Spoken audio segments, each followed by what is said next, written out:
दुनिया भर से सनातन धर्म की सारी खबरों से रहना चाहते हैं अपडेट, तो सब्सक्राइब करें द साइंटिफिक हिंदू को।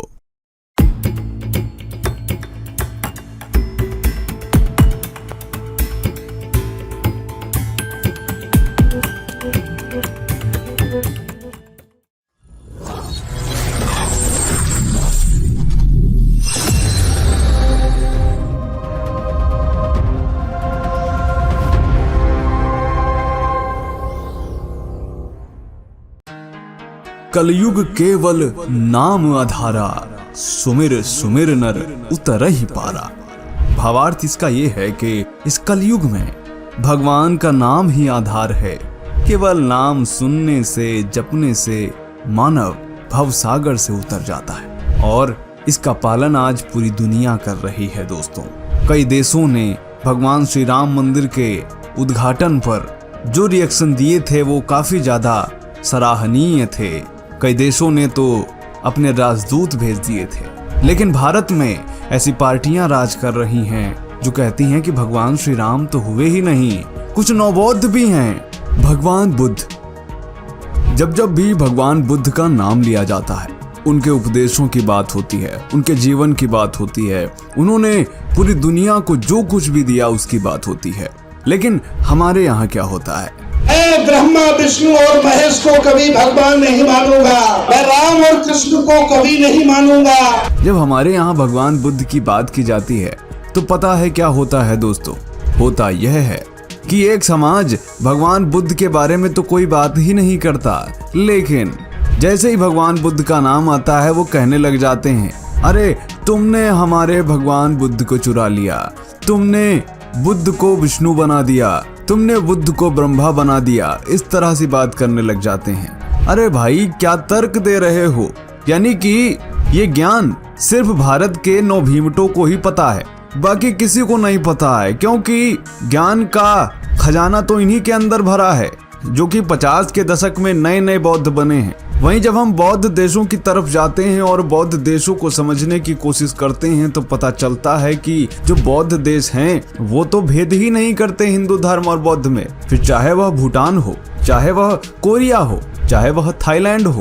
ओम नमो नमः सर्वहाय जय महादेवाय जय महादेवाय ओम नमः शिवाय ओम नमः शिवाय। इन सब जगह हम जाते हैं तो देखते हैं किस तरीके से हिंदू देवी देवताओं के नाम पर शहर हैं, हिंदू देवी देवताओं के नाम पर पार्क हैं, हिंदू देवी देवताओं की मूर्तियां लगी हैं जिन्हें पूज रहे हैं लोग। एक इंसिडेंट बताता हूं दोस्तों आपको। ये रवीश कुमार, जिनकी यह दिन रात पूजा करते हैं, एक बार ये चले गए थाईलैंड में देखा कि ब्रह्मा जी की पूजा कर रहे हैं थाईलैंड वाले, वो भी बौद्ध। वो अपने ब्लॉग में बता दिए, ब्रह्मा जी की मूर्ति है, यहाँ पर मंदिर है। यह महाब्रह्मा की मूर्ति है, 4 मुख वाले महाब्रह्मा। लोगों को लगता है कि ये 4 सर वाले बुद्ध हैं, गलतफहमी है। अब भाई ये रवीश कुमार, जो इन चमचों का मसीहा माना जाता है, उसको ही गरियाने लग गए। कहा कि अरे अरे हो तो तुम पंडित ही, इसी वजह से तुम ऐसी हरकतें कर रहे हो। वो ब्रह्मा नहीं है, वो चतुर्भुज बौद्ध हैं। वाह भाई, क्या लॉजिक है यहाँ के नवबौद्धों का। खैर, इन पर कभी हम बाद में बात करेंगे। आज हम आपको बताने वाले हैं उस देश के बारे में जिसका नाम है लाओस, जहाँ पर सबसे बड़ा धर्म बौद्ध है और राष्ट्र का प्रमुख धर्म भी बौद्ध है।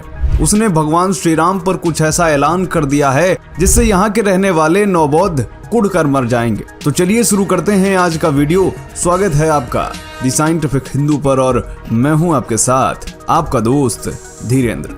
दोस्तों, पांचजन्य ने ट्वीट करते हुए लिखा, भगवान श्री राम की दुनिया भर में गूंज। लाओस में भगवान राम के थीम पर डाक टिकट जारी। बुद्ध के थीम पर भी डाक टिकट जारी किए गए। विदेश मंत्री एस जयशंकर की मौजूदगी में लाओस ने डाक टिकट जारी किए। डाक टिकट पर अयोध्या के रामलला के चित्र को अंकित किया गया। विदेश मंत्री डॉक्टर एस जयशंकर आसियान बैठकों में शामिल होने के लिए लाओस के दौरे पर गए थे और शनिवार को लाओस के उप प्रधानमंत्री, जिनका नाम सिलुमक्से कोमसीत है, उनकी और विदेश मंत्री एस जयशंकर की मुलाकात हुई। और जब मुलाकात हुई तब इतिहास रच गया। इतिहास ऐसा रचा कि जिससे पूरी दुनिया में एक बहुत बड़ा संदेश चला गया। दोस्तों 27 जुलाई को विदेश मंत्री एस जयशंकर ने एक पोस्ट शेयर की। इन तस्वीरों को देखिए दोस्तों।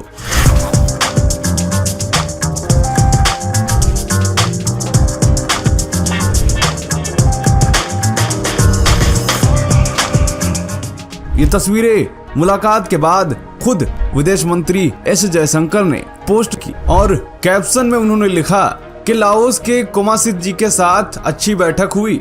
गर्मजोशी भरे आतिथ्य के लिए हम उनका धन्यवाद देते हैं। इसके अलावा 10 प्रोजेक्ट पर हमारी बात हुई और रामायण और बौद्ध धर्म की हमारी साझा सांस्कृतिक धरोहरों का जश्न मनाते हुए एक विशेष डाक टिकट सेट लॉन्च किया गया। यानी दक्षिण पूर्वी एशियाई देश लाओस ने भगवान श्री राम लला पर डाक टिकट जारी कर दिया और बन गया वह पहला देश जो कि भगवान श्री राम पर पोस्टल स्टैंप जारी किया हो। इस खास डाक टिकट पर अयोध्या के श्री राम मंदिर में स्थापित भगवान श्री राम लला की तस्वीर बनी हुई है। इसके साथ ही भगवान बुद्ध पर भी डाक टिकट जारी किया गया। जैसे ही यह खबर विदेश मंत्री एस जयशंकर ने ट्वीट करी, रिएक्शंस की भरमार देखने को मिलने लगी। विश्व हिंदू परिषद सहित तमाम हिंदू संगठनों ने इस फैसले का स्वागत किया। विश्व हिंदू परिषद के मीडिया प्रभारी ने लाओस द्वारा भगवान श्री राम लला पर डाक टिकट जारी किए जाने पर कहा कि यह बहुत प्रसन्नता वाला अवसर है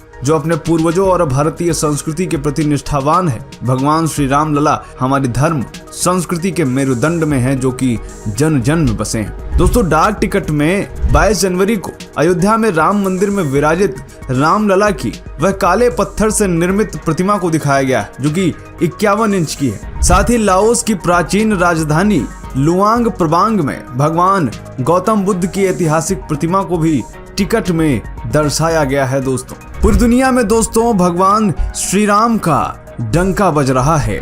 साधु संतों ने इस पर कहा कि देखो, भगवान श्री राम के प्रति पूरा विश्व निष्ठावान है। वही भारत में मुट्ठी भर लोग सत्ता सुख के लिए श्री राम को काल्पनिक कहानी बता रहे हैं, अपनी संस्कृति और देश को शर्मसार कर रहे हैं। लोग अयोध्या पहुंचकर दर्शन नहीं कर रहे हैं। भारत में लोग तुष्टीकरण की राजनीति कर वोट बटोरने का काम कर रहे हैं। और तो दोस्तों, पूरी दुनिया में कई बड़ी बड़ी कंपनियां भगवान श्री राम के अयोध्या में बने मंदिर और अयोध्या में स्थापित वह राम लला की मूर्ति को लेकर के अपने प्रोडक्ट्स बना रही हैं। आखिर इसको किस कंपनी ने बनाया है, कब बनाया है, किस उद्देश्य से बनाया है, कहाँ की है ये कंपनी? ये सब कुछ जानना चाहते हैं तो हमें कमेंट करके बताएं। अगले वीडियो में हम विस्तार से इसके बारे में आपको बताने वाले हैं। तो दोस्तों, आज के इस वीडियो में इतना ही। आपकी राय क्या है कमेंट करके बताइएगा। मिलते हैं आपसे अगले वीडियो में, तब तक के लिए जय हिंद, जय भारत, वंदे मातरम।